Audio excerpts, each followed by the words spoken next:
Erlangga Hartarto menyatakan mundur sebagai Ketua Umum Partai Golkar. Erlangga menyebut alasannya mundur untuk menjaga keutuhan Partai Golkar dan memastikan stabilitas di masa transisi pemerintahan.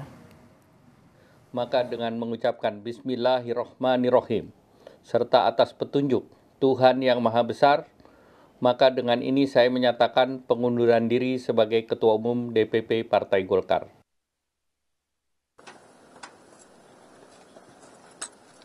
Erlangga Hartarto menyampaikan pengunduran dirinya dari jabatan Ketua Umum Partai Golkar. Erlangga menyebut alasannya mundur untuk menjaga keutuhan partai dan memastikan stabilitas di masa transisi pemerintahan. Saya Erlangga Hartarto, setelah mempertimbangkan dan untuk menjaga keutuhan Partai Golkar dalam rangka memastikan stabilitas transisi pemerintahan yang akan terjadi dalam waktu dekat, maka dengan mengucapkan Bismillahirrohmanirrohim, serta atas petunjuk Tuhan Yang Maha Besar, maka dengan ini saya menyatakan pengunduran diri sebagai Ketua Umum DPP Partai Golkar. Dalam pernyataan pengunduran dirinya, Erlangga juga menyinggung soal kontribusi Golkar di pemilu 2024 lalu. Dalam Pilpres yang lalu, kita berhasil memberikan kontribusi besar dalam kemenangan pasangan Bapak Prabowo Subianto dan Mas Gibran Rakabuming Raka. Mereka akan melanjutkan kepemimpinan negara sebagai presiden dan wakil presiden periode 2024-2029. Wacana agar Erlangga mundur sempat mengemuka pada pertengahan akhir tahun lalu. Sejumlah kader Golkar mendesak digelarnya Munaslup karena menilai Erlangga gagal membawa mandat partai untuk mengusung kader di Pilpres 2024. Desakan Munaslup Golkar untuk melengsarkan Erlangga sempat dipertanyakan tokoh senior Golkar Luhut Panjaitan. Luhut menilai Erlangga cukup berprestasi selama memimpin Golkar. Apa yang salah dengan Ketua Umum Golkar, Saudara Erlangga? Saya di kabinet sama-sama dengan dia, dan dia melaksanakan tugas yang baik, dan menurut saya Golkar dalam pemimpinan dia itu juga mencapai prestasi yang cukup baik. Pengamat politik menilai Erlangga yang mendadak mundur dari Ketua Umum Golkar memunculkan banyak spekulasi. Tidak salah juga spekulasi, ada orang ditempatkan dari atas tiba-tiba jadi ketua umum, dengan mudahnya juga dia dicabut. Siapa? Ya paling mungkin adalah pihak yang juga menempatkan sosok beliau gitu. Itu logikanya seperti itu. Dan itu yang menurut saya akan terjawab dengan waktu. Siapa yang paling berkepentingan kan sudah terdengar lah, Mas Ibrahim. Bung Ridwan tadi udah mengatakan, pers juga tahu, masyarakat juga sudah tahu. Nama yang akan muncul, siapa yang akan menjadi PLT. Dan paling mungkin adalah kita akan menerka siapa yang ada di belakang ini kan adalah bagaimana nanti nama yang akan menguat di dalam Munaslup. Misalnya kalau orang menerka nama Bahlil, orang pasti akan menduga di belakangnya ada Pak Jokowi, karena Bahlil adalah orang dekat Jokowi. Akan berbeda kalau misalnya Agus Gumiwang, mungkin yang dianggap paling berpengaruh di situ adalah Pak Prabowo, karena Pak Agus Gumiwang dekat dengan Pak Prabowo. Wakil Ketua Umum Partai Golkar Ahmad Doli Kurnia menegaskan, Erlangga memilih untuk fokus sebagai Menko Perekonomian dan mengawal transisi pemerintahan baru. Ahmad Doli juga membantah ada desakan agar Erlangga mundur. Paling lama desakan. Nggak ada. Lebih berkonsentrasi untuk di kabinet, karena tenaga ketua umum kami itu sebagai Menko Perekonomian sepertinya lebih dibutuhkan ya di kabinet untuk mengantarkan masa transisi pemerintahan ya, karena banyak sekali program-program yang disiapkan sebagai program lanjutan. Erlangga menjabat sebagai Ketua Umum Partai Golkar sejak 2017 lalu. Munas Golkar pada 2019 mengukuhkan kembali Erlangga sebagai Ketua Umum selama 2 periode. Masa jabatan Erlangga seharusnya berakhir pada Munas Partai Golkar yang dijadwalkan pada Desember mendatang. Tim Liputan, Kompas TV.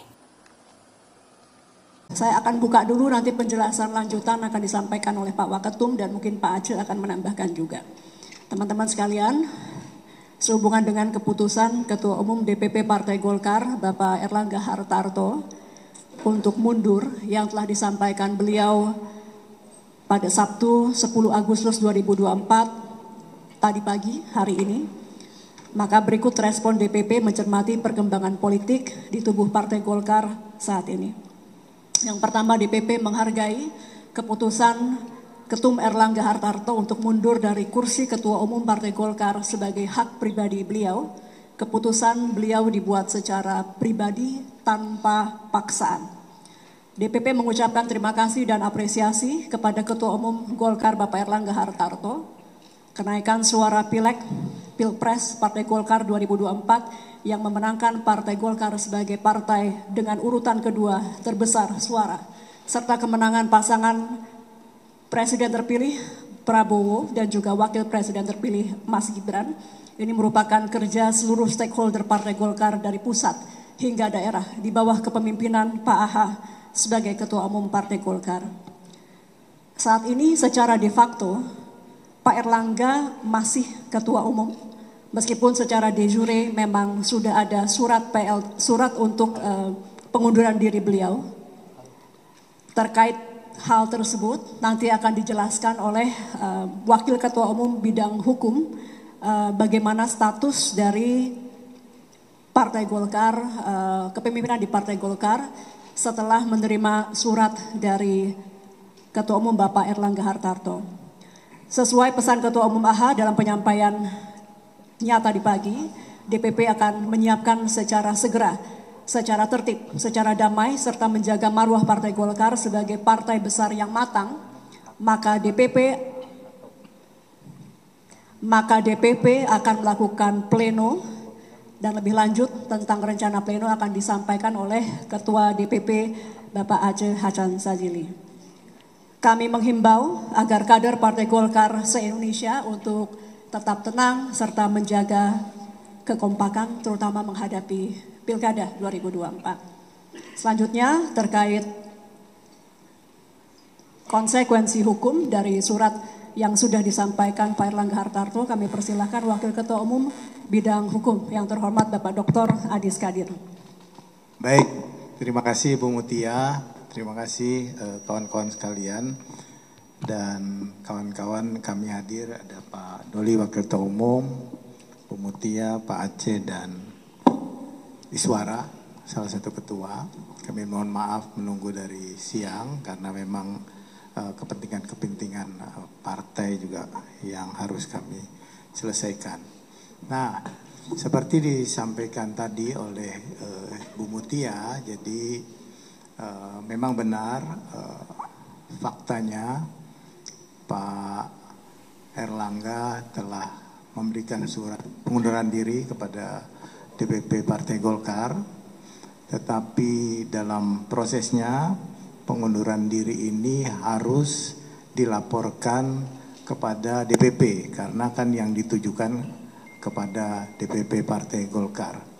Jadi secara yuridis kita masih menunggu keputusan DPP Partai Golkar melalui rapat pleno untuk terkait dengan surat pengunduran Pak Erlangga tersebut. Nah, nanti tentang kapan rencana rapat pleno dan lain-lain mungkin Pak Aceh akan menjelaskan, tetapi memang akan dilakukan secepatnya mungkin dalam 1-2 hari ini agar supaya roda organisasi kita juga bisa berjalan dengan baik karena ini kan memang situasi pilkada dan lain sebagainya. Jadi di dalam rapat pleno tersebutlah nanti diputuskan dan kemudian juga menentukan siapa pelaksana tugas yang ditunjuk untuk mengantarkan kegiatan-kegiatan Partai Golkar berikutnya. Kalau secara konstitusi mestinya PLT bisa mengawal sampai dengan proses Munas, ya. Nah, kita akan melihat nanti bagaimana dinamika di dalam Partai Golkar di dalam rapat pleno tersebut. Nah, di dalam peraturan organisasi PO nomor 8 tentang pergantian antar waktu kalau ditanya siapa yang akan menggantikan, semua wakil-wakil ketua umum mempunyai peluang untuk menggantikan posisi Pak Erlangga sebagai PLT. Jadi kalau ada yang menyampaikan harus ketua wakil ketua umum A atau ketua umum B, di dalam ADRT tidak disebutkan harus ke siapa, tetapi semua wakil ketua umum mempunyai kesempatan untuk maju sebagai PLT. Tetapi itu semua tergantung keputusan rapat pleno yang akan dilakukan dalam waktu dekat. Nah, kapan itu nanti akan disampaikan oleh Pak Aceh Hasan. Nah, itulah kira-kira hal-hal hukum yang perlu saya sampaikan. Jadi tidak ada, kalau ditanya apakah ada kekosongan apa, tidak ada, karena wakil ketua umum semua sesuai dengan bidangnya masing-masing tetap bekerja. Bidang hukum saya bekerja sesuai bidangnya, Pak Doli pemenangan pemilu bekerja di bidangnya, semua berjalan sebagaimana mestinya sambil menunggu 1-2 hari ini pleno memutuskan menyikapi surat pengunduran dari Pak Erlangga. Jadi dari saya begitu, mungkin saya langsung kepada Pak Aceh Hasan. Silakan Pak Aceh. Ya, terima kasih Pak Adis, Pak Doli, Ibu Mutia, dan Pak Iswara, dan teman-teman media yang kami hormati. Tentu tadi sudah sangat jelas apa yang disampaikan baik oleh Ibu Mutia maupun oleh Pak Adis Kadir tentang kondisi existing dari kepemimpinan Partai Golkar. Jadi secara kepemimpinan tentu proses pengunduran diri Pak Erlangga Hartarto sebagai Ketua Umum Partai Golkar ini akan dibawa ke dalam rapat pleno DPP Partai Golkar yang akan dilaksanakan dalam waktu secepat-cepatnya. Tentu kami mentargetkan dalam 2 hari ke depan, tanggal 13 Agustus 2024, kita harus segera mengambil langkah-langkah dari DPP Partai Golkar.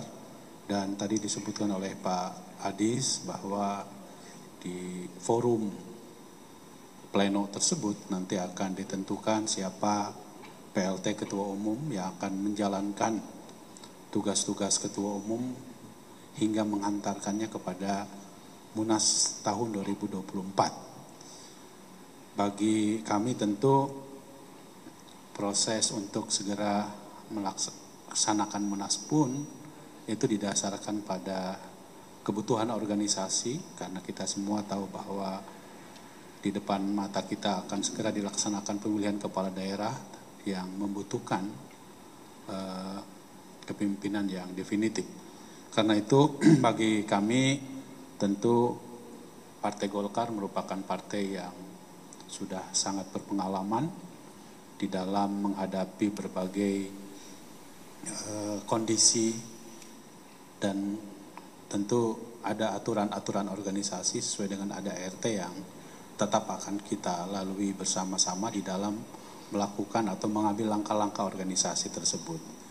Dan sekali lagi tentu kami sangat menghargai keputusan pribadi Ketua Umum Partai Golkar, Pak Erlangga Hartarto, yang mengundurkan diri dan memberikan hormat yang setinggi-tingginya kepada beliau yang telah berhasil memimpin Partai Golkar sehingga menjadi pemenang kedua di dalam pemilu tahun 2024. Dan kami tentu meminta kepada seluruh kader Partai Golkar di seluruh tanah air untuk tetap menjaga kondusivitas, menjaga kekompakan, kita jaga suasana kondusif.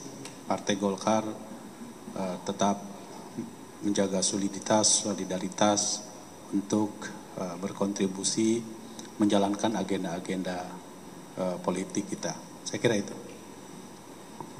Berikutnya kami persilahkan yang terhormat Wakil Ketua Umum Bapak Ahmad Doli Kurnia. Terima kasih Bu Mutia. Bismillahirrahmanirrahim. Assalamualaikum warahmatullahi wabarakatuh. Selamat malam, salam sejahtera buat kita semua yang sama-sama kita hormati Pak Adis Kadir, kemudian Ibu Mutia, Pak Aceh dan Pak Iswara.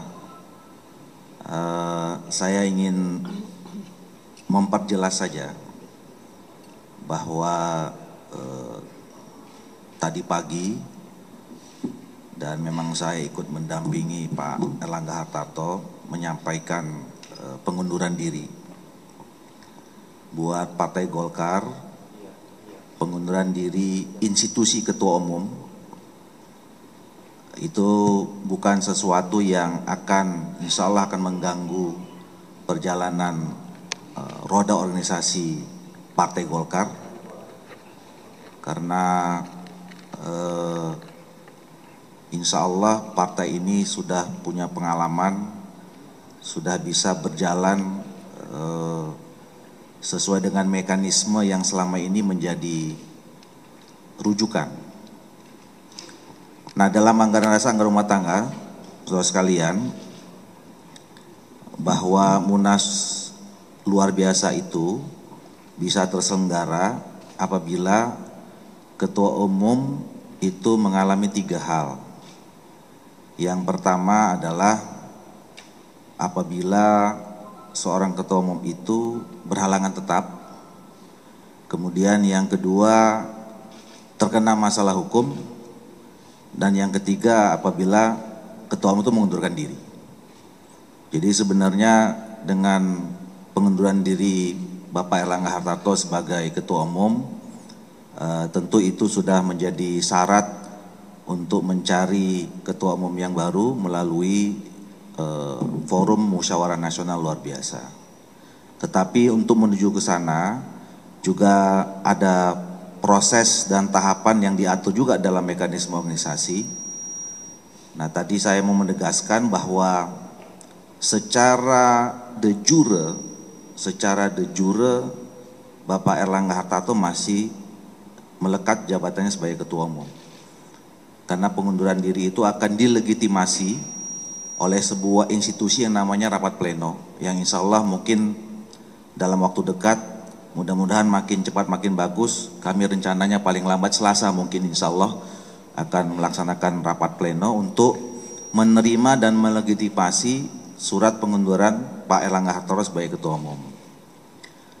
Nah, jadi kalau ditanya dari tadi pagi sampai nanti rapat pleno, siapa yang bertanggung jawab terhadap organisasi ini?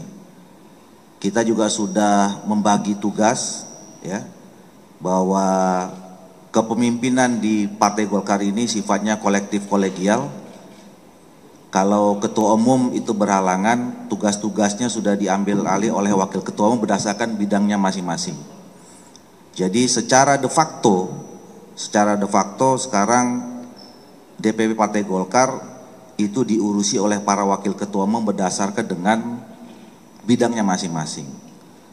Nah, tinggal secara de jure nanti pada saat rapat pleno dilaksanakan, kita akan menetapkan, ya, menerima surat pengunduran diri itu, dan kemudian otomatis secara de facto dan de jure Pak Erlangga Hartarto sudah dinyatakan mundur secara tetap dan tidak lagi menjadi ketua umum. Nah, baru pada rapat pleno itu nanti akan ditetapkan, dibahas siapa yang akan menjadi pelaksana tugas ketua umum sampai nanti musyawarah nasional luar biasa itu dilaksanakan. Dan betul tadi apa kata Pak Adis Kadir, kita punya 11 wakil ketua umum.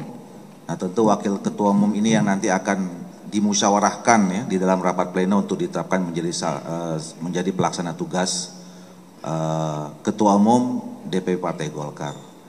Jadi insya Allah juga saya sampaikan kepada seluruh kader keluarga besar Partai Golkar, insya Allah roda organisasi Partai Golkar kita ini yang kita cintai akan tetap terus berjalan.